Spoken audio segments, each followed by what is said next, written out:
Make sure I'm in the center. All right, what's going on, everybody? Everybody see what Jerome Powell said today? What the Fed's doing, their plan is? Before I start, actually, will you guys, somebody give me a thumbs up that you can hear me? Sound okay? BMX is cooler? BMX is not my guy. ZT Photo, BMX, I respect what you guys do. It's not cooler than skating, though. I'm sorry, my guy. I'm sorry. Know anything about Reno Market? Moving from Oregon. Okay, wait, hang on. Lending with Rocco. I want to ask you something because let's get into real estate because I think this is going to be interesting. But the Reno market, I like Reno. I think Reno is really cool. Are you buying a house out there? Or are you trying to buy investment properties? All right, lending with Rocco, with La Rocca. What are we seeing out there? What's the debt market look like? What are you lending on? How hard is it to get loans? What are you guys expecting? Fed announcement today. I appreciate all the thumbs up. Okay, we got audio. So I posted something about a week ago. No, shoot, maybe it wasn't a week ago. Maybe it was on Monday. That there were some articles that were coming out about the Fed basically preparing to drop rates like 6 times in 2024. And then today we saw that, Jerome Powell thinks, the tightening is, he thinks we're where we need to be, and they're not going to increase rates, they're going to hold, and the expectation is that they're going to start bringing them down next year. What happens with real estate? When the rates go down, what happens with real estate? I've got my opinions. I want to know what you guys are talking about. Vermont real estate is booming. I like Vermont. We actually own a property out there, storage property. I'm ready. Let's go. Houses in Tampa Bay area are crazy now. Houses are crazy in a lot of markets. When inflation rises again, they will hold. Okay, so that's an interesting point. That's what happened in the 80s. So in the 80s, we had, there's so many similarities, actually. You had inflation running insanely hot in the 80s. And you also had a big presidential election coming up. And that is look, if you're an incumbent president and the economy is not doing well, it's like a death blow. It's not saying that you can't get reelected, but if that's the case, it's insanely hard to get reelected. So no incumbent president wants a hard economy. You don't want that, or a slow economy. In the 80s, that's what was happening. Basically, inflation was running up. We had a big election. They started bringing rates they started bringing rates up. They thought they cooled it. They didn't. They started dropping rates. Inflation came back hot. And then you had Volcker come in and just start destroying, right? That's when rates went into like solid double digits. There is a concern, and this is the interesting part because people are arguing both sides. There's a concern that we have not stopped inflation, that there's still too much money in the system. And when the Fed starts bringing rates down, inflation is going to go back up and we're going to get hit like we did in the 80s. Then there's other people that think that the economy is worse than it is and we need to bring rates down now. And there's a lot of people that are arguing that we're fighting deflation. But it's interesting. Here's the interesting part to me is the Fed has to be very careful with what they say, because if they oversell that they think we're good and they're going to drop rates, that comment alone could put a bunch of money back into the system. People that could make it so that people start feeling more comfortable and they're spending more and they're investing more, and that might not be what they want.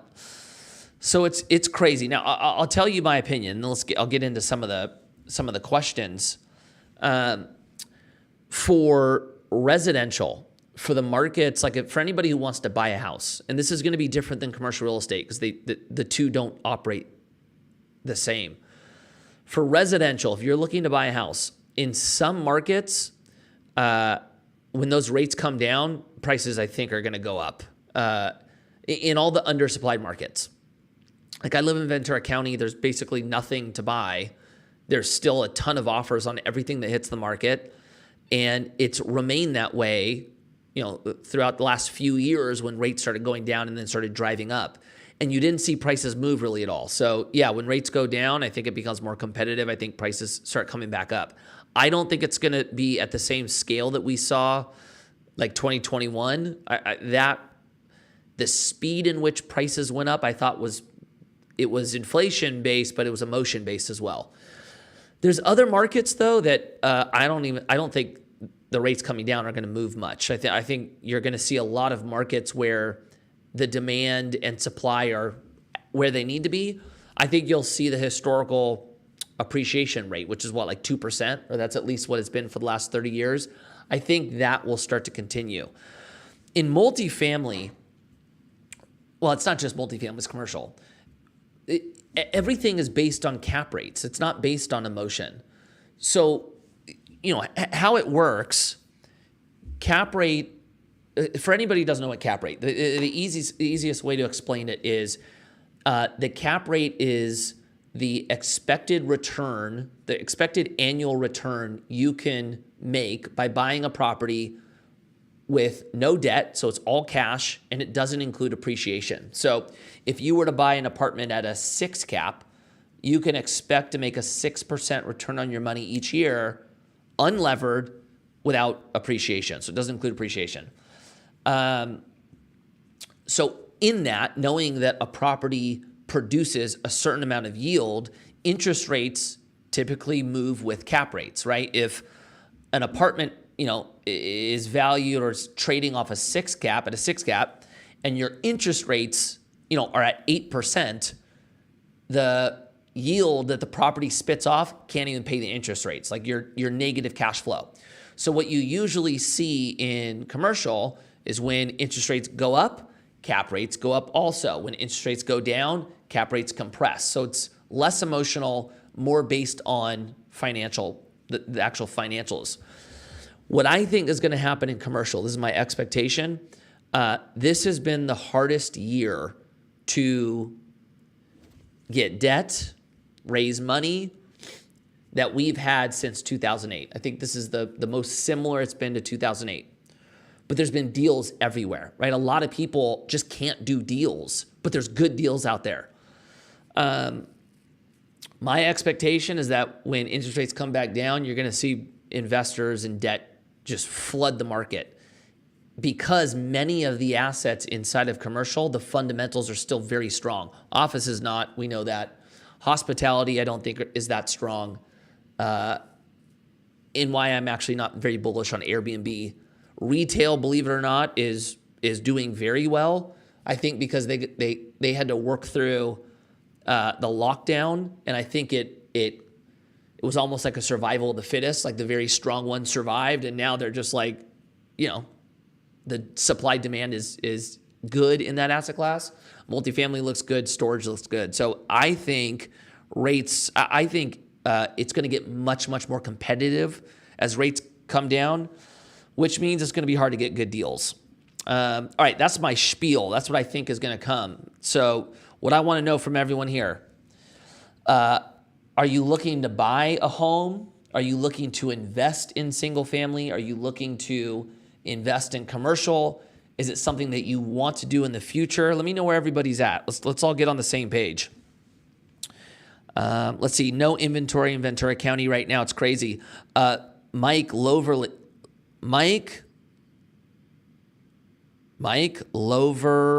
Realty. I'm terrible. Yeah. Yeah, there's no inventory. Ventura County last year it was the most undersupplied county in the entire nation. I don't know if anybody dethroned them, but it's got to be top 3 most undersupplied residential in the entire nation. It's bad. Bringing rates down will grow the buyer pool. Houses go up in price. Call your bluff.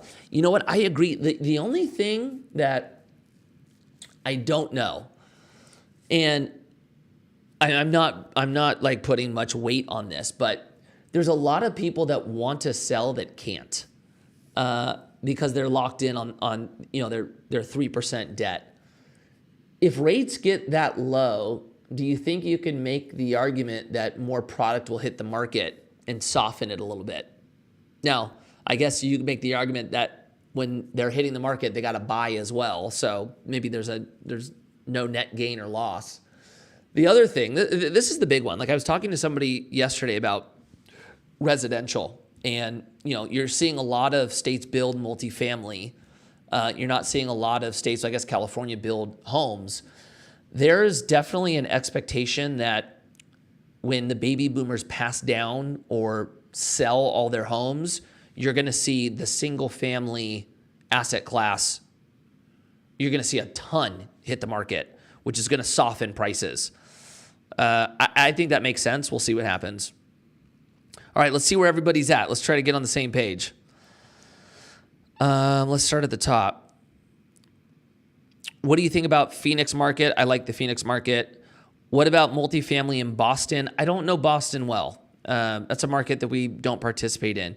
Do you think rates will ever go back to 3.5%? I don't know. I think it's safe to say they're going to get somewhere in the 4.5s, but I don't know if we'll see them go that low again. Buy short-term rentals in Florida. I'm scared of short-term rentals. That's not my strategy. Doesn't mean that it can't be yours, but I don't like short-term rentals. Single-family Midwest is hot in Tennessee. California is done. T-Pipe. I want to talk to you about that one because I have a contrarian view on that. Beginning investor, this is Burgett. Burgett, is that how you say it? Beginning investor, single-family, move into multifamily commercial. I love it. Keep going with it. You're heading on the right track. Selling a house in SoCal in February and buying a new construction home out of state. Okay, heck yeah. Multifamily, looking for 2 to 4 units. I am jealous of you. That's one thing I wish I would have done when I was younger. Horrible time to buy at 8%. Fair. I guess you're for people that are buying now, they're basically making the bet that prices are going to go up when rates go down. And it's going to be more competitive. So if they can lock something down now and refi, they'll save money by doing it. You can land on both sides of that though. Creative value add, small multifamily. I love that. Ben Vogue, let's go. Looking to invest where money can be made, either residential or commercial. Vic, I love it. Rates will go down to 4%. I agree. Subject to, okay, that's a good way to be buying right now. No inventory in VT. Build, leverage existing land and zoning. Yeah, in Vermont, we're converting or repurposing an asset into storage. Buying a personal home, but willing to invest in smaller house if we can. Find what we want. Southern Girl, that is awesome. We will like to invest in multifamily. Jesse, that's one of my favorite asset classes. I love multifamily. Okay. Hang on. We got Farwell Mortgage in here. He knows more than I do when it comes to this. Let's listen to what he has to say. Yes, I think you can make that argument. It's hard for someone to go from 3% to 8%, but if that gap is cut in half, it's more palatable. 100%. Anybody in the Ventura County area that is wanting to buy a home, this is your guy to talk to for your lending, for your mortgage. Closing on a home right now in Oregon, we are at the top of the rate hike cycle, and we are making the move before we come back. Yep, that's exactly what I was just talking about. Okay, somebody brought up buying in Los Angeles, ? Here's my contrarian view. We shifted our whole entire multifamily strategy to solely focus on California. What our strategy was when we started the company, we were going after big malls that were going vacant. And that was happening by and large outside of California. And now our newest portfolio is only California multifamily. And we're looking for distressed assets that we can scrape and build. And we're doing so in the most undersupplied markets in the state. And because our state has a housing crisis, it ends up being, some of the most undersupplied cities in the entire nation. Now, do I understand why a lot of investors do not invest in California? I do. I love that though, because basically what it's done is the state has become so difficult to build for so long that a lot of investors won't do it, right? And it's created a scenario where the state is so undersupplied that you can raise interest rates the way they did, and prices did not go down in a lot of areas at all. That only happens when the supply is below the demand. Or you only have that potential possibility if that's the case. Now, if I were to go back to when we started our brewery, we opened doors in 2012. We were kind of trying to get this thing going with our business plan in 2011. And one thing that when we were out raising money from investors, one thing that we heard was the craft beer industry is saturated. It is so saturated. You guys are going to go in. No one's going to buy your beer. You're not going to be able to compete. There's just too many brands, right? And we had a lot of investors that passed on our investment because of that one reason. Now, there's a lot of markets that all of these investors are going into that I think are saturated. I think you're already seeing markets where rents are having to come down, and I think those markets are going to correct. Now, fast forward, and let's say, I could pitch my view of what California is dealing with with residential back then to St. Archer. I'd basically be making the sell that there are so many people that want craft beer, and there aren't even close to enough breweries to create the product, that if we start this company, we'll sell every single drop of beer we can make. We won't be able to make beer fast enough. I think that would have been such a strong selling point. Now, I think there's a lot of crossover when you look at California real estate and the difficulty to build and how undersupplied we are. I feel really good, or I have the expectation that we're going to lease up everything we build because we're so undersupplied. It's the greatest need for the state. So I like the idea of adding more units to a state that is so difficult to build, that is so severely undersupplied, and that the majority of investors won't go near. So the state almost, keeps competition out. So that's why I like it. The other thing, I don't know. I don't know if this was just instilled upon me when I was learning about investing. I don't know if this was just in me and, why I was, why I picked things like skateboarding, which is very difficult. I like the idea of trying to do things that other people aren't doing. I've always liked that. Like skateboarding back then, it seemed like nobody wanted to do it and everybody was doing more conventional sports. I like that nobody wanted to skate. I like that it was so difficult to learn that most people gave up. When we started a brewery, a lot of people, expected us to have somebody else brew our beer and us just focus on marketing. I love that we started a production brewery. Like, I just thought it was kind of, an outlier move. That was a big reason why I started with multifamily and didn't get into single family. I just thought most people don't do it because they think it's harder. And I like that idea. The thing about investing, I don't ever want to be in the place where everyone else is investing. I think that's where you lose opportunity. It feels good. It feels super comfortable. But I think all the opportunity has gone to that point. The times that I've always found the best opportunity is where people think I'm crazy and I start almost questioning myself because so many people are in a different, area. That usually pays off for me. I think California is that right now. I'm very bullish on it. Now, I recognize how brutal our state is. I recognize how awful the politics are. I totally understand why people don't invest, but I think all of those components have created this opportunity. So I'm bullish on it, man. We're not all in because our storage is not in California, but for California residential, I feel very good about it. And I understand there's not that many of us that do. Kimberly, what are your thoughts on buying in Idaho? Okay, this is that was a perfect question from my viewpoint. And when I say this, everybody needs to know, I could be totally wrong here. But when you have somewhere like Idaho, let's go over the last few years. You have 2020, 2021, you have lockdowns, you have California that, in my perspective, was one of the worst when it came to the lockdowns.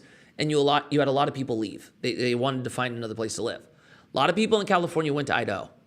It was like Idaho, Texas, Florida, what I would say Tennessee. Those were the 4 hot ones.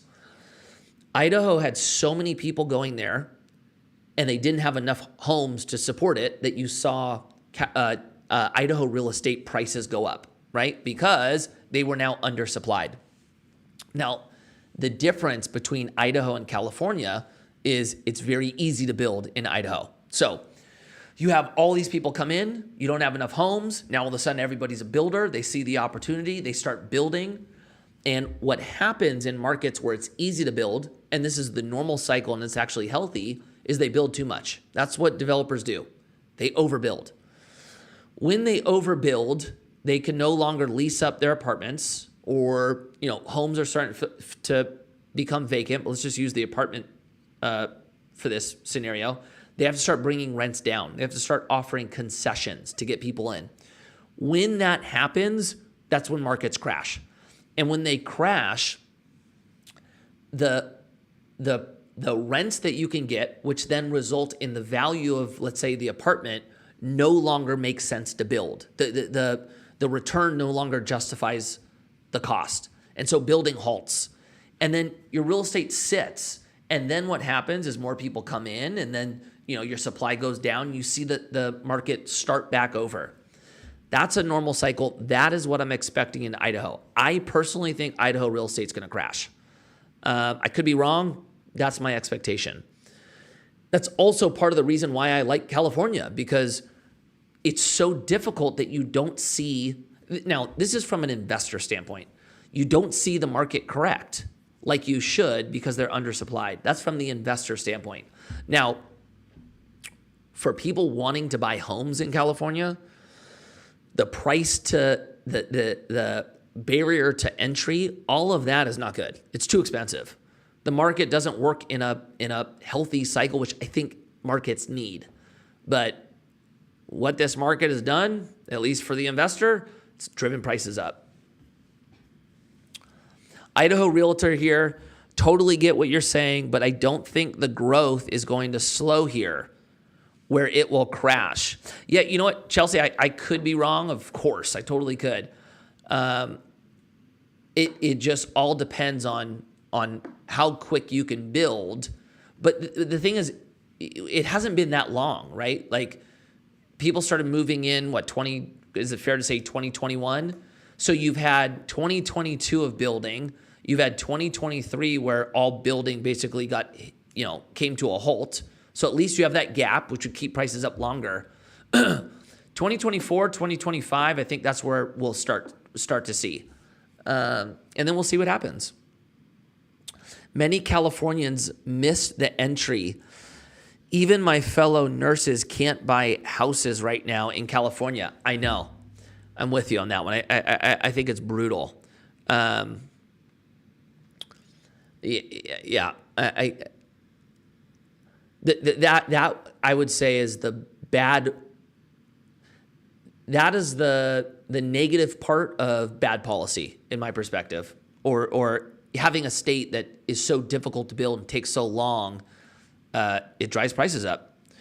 Based on your observations in the current climate, who should be granted status of SODI? I think it's good. Has Utah won SODI before? I think Utah is so gnarly. I think Utah's got to win it for all the skaters out there. Mikey, what's your take on the Fed potentially cutting rates next year? Do you think they should have hiked more? Good question.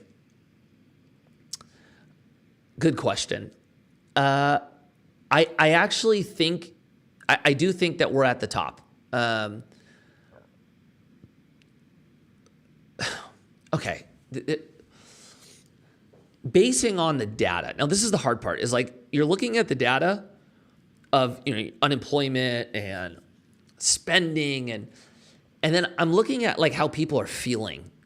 They don't match to me. Like, it feels like it's a lot worse out there than what the data says. So I want to start by just saying that's what it feels like.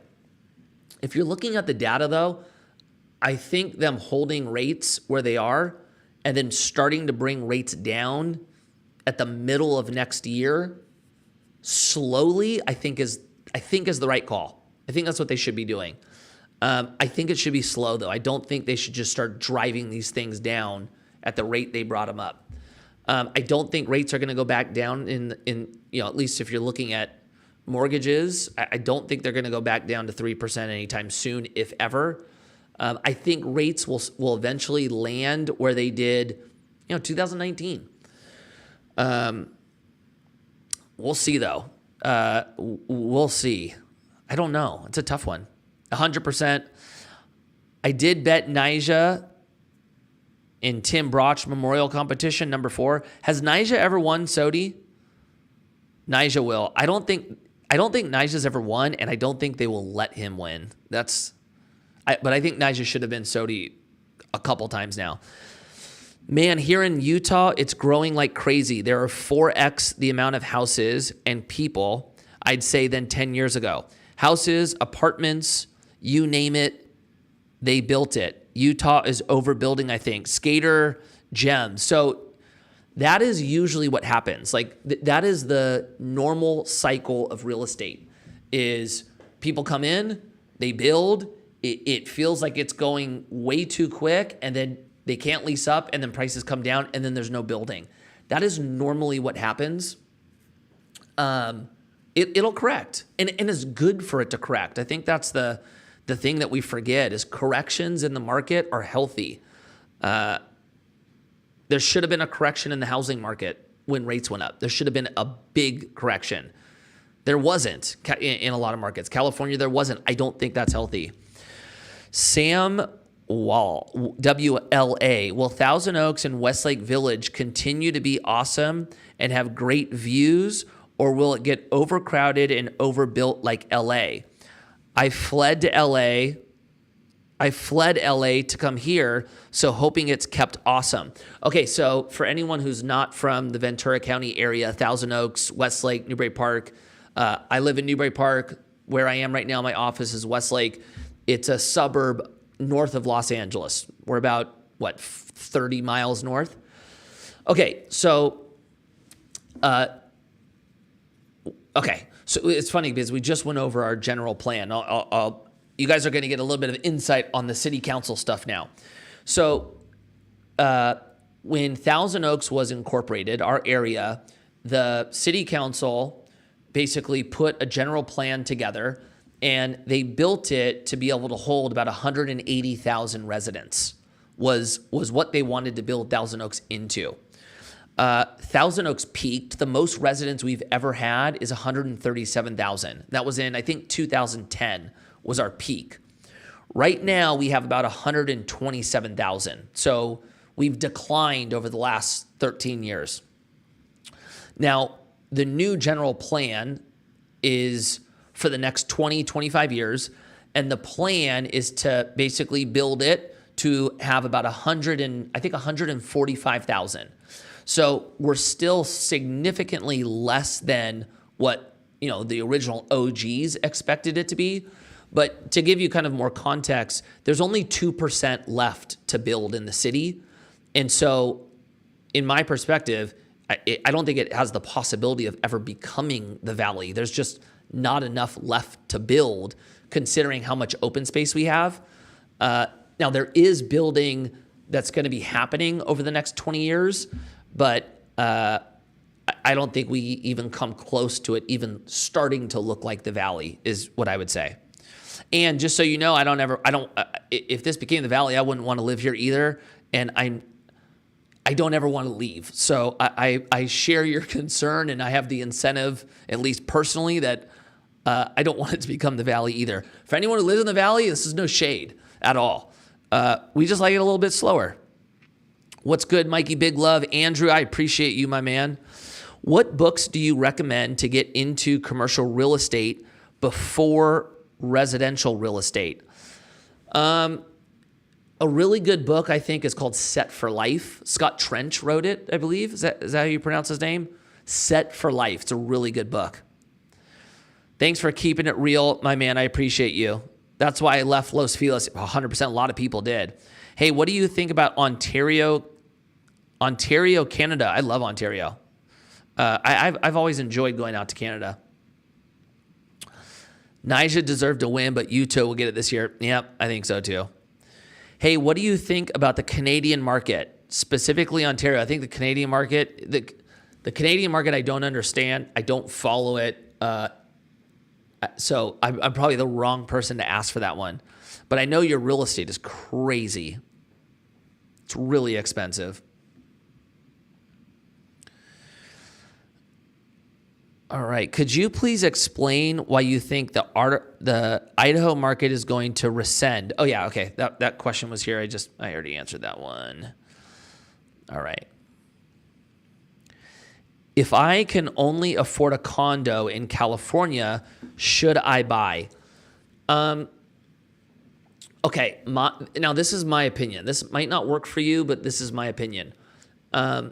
If you want to own a home, like you really want to own a primary and you want to do it in California, I think it's a solid strategy to start with a condo and then move into owning your own home after that. I think that's a solid strategy. If your goal is to invest, though, I would probably look at a couple different options, actually. For those who've been following me a long time, you've heard me talk about this frequently.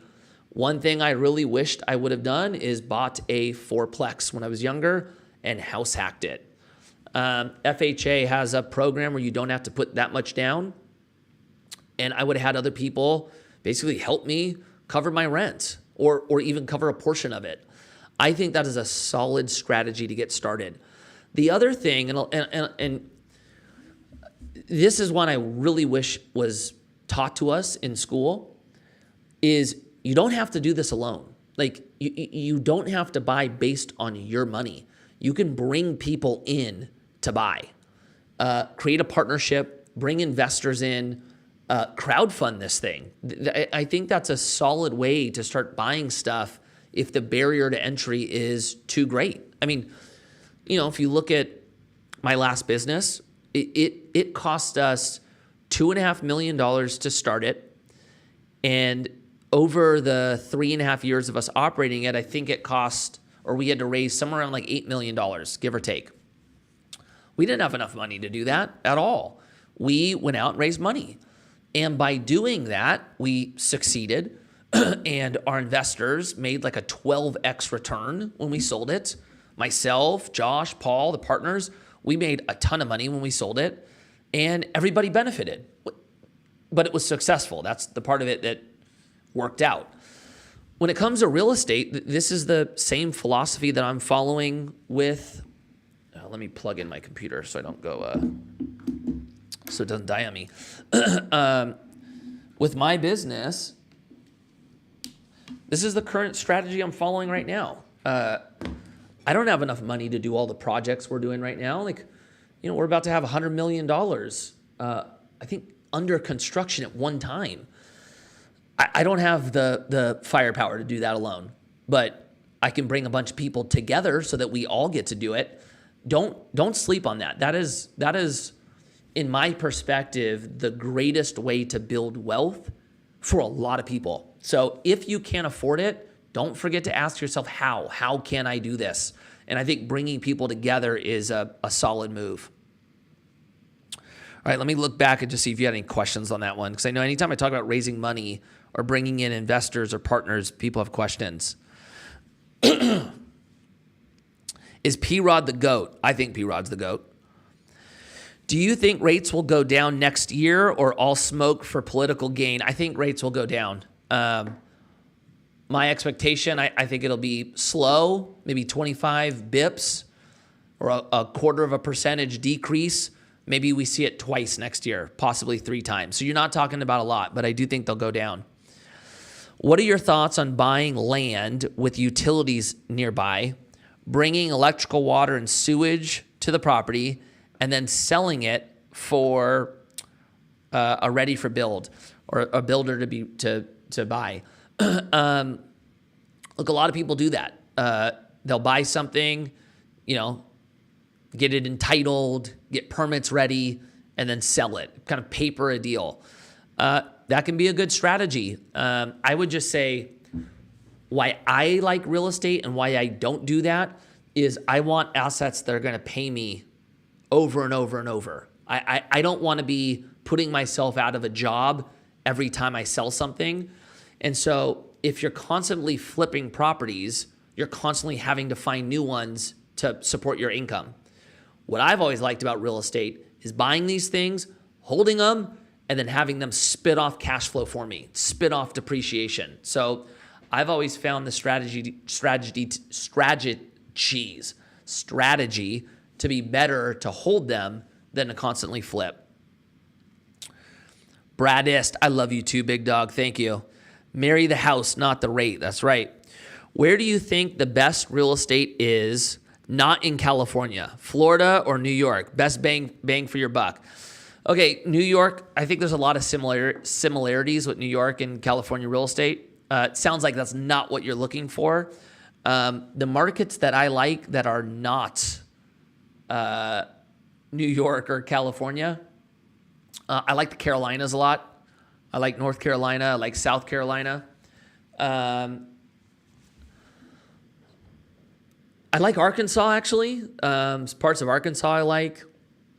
I think Madison is cool. I still really like Georgia.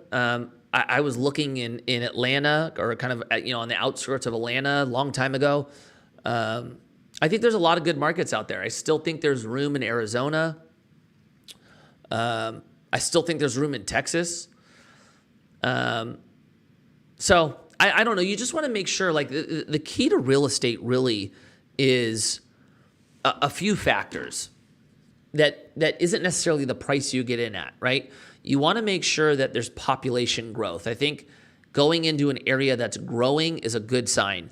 You want to make sure that it's not oversupplied, right? Like, start calling around property managers or calling around apartments and see what their occupancy is.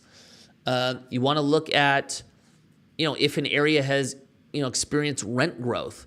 The last couple of years are going to throw that off, but you don't want to go into an area where there's, they've been having to bring down rents for a long period of time. You want to look at employers, like who are employing the residents of that community, and how are those industries impacted with recessions? Because if there's a deep recession and the major employer, has to lay off people, you should expect that a lot of people in your community just lost their job, and will they have to move around? Make sure you're looking into that stuff. It's really important. And then it just comes down to your modeling, getting in at the right price, and be strong with your negotiations, and hold on to something once you have it that's solid. I own a property in Arizona. I'm in the process of renting, but want to eventually relocate to California. I feel it. Season greetings, fam. Mr. Prince. Happy holidays, my brother. If someone doesn't have a ton of money, what kind of real estate group can I look for? Laura, there's a handful of options you have. Now, most people look for like public REITs. It's kind of the closest thing to real estate, and it's like a hybrid of like real estate and the stock market almost. You can look at private offerings, but there's only going to be a portion of them that have very small minimum investments, and you don't have to be an accredited investor for. To do that, look on sites like Fundrise, CrowdStreet. Look at some of the marketplaces that highlight private offerings to the public. And then something, you guys have been hearing me talk about this a long time, a Reg A offering for us. We are getting ready to send our paperwork in to the SEC. So who knows what that process is going to look like, how long it's going to be, but I'm really hopeful that I'm going to have this thing up soon. That's going to be nice. What's the ETA on the new Thousand Oaks skate park you were talking about? I actually got an email yesterday about it. We're supposed to get an update on where we're at. So once I find out, I will let you know. Thoughts on starting out house hacking a manufactured home where you own the lot of land, not leased land. I'm in my 20s and want to start building equity. I don't have any experience in the manufactured home space. I like that you own the land. I'm a big believer in house hacking. I think that's solid. You do podcasts now. I don't do podcasts, but I'm really thinking about doing one this year. You guys let me know. Should I be doing a podcast?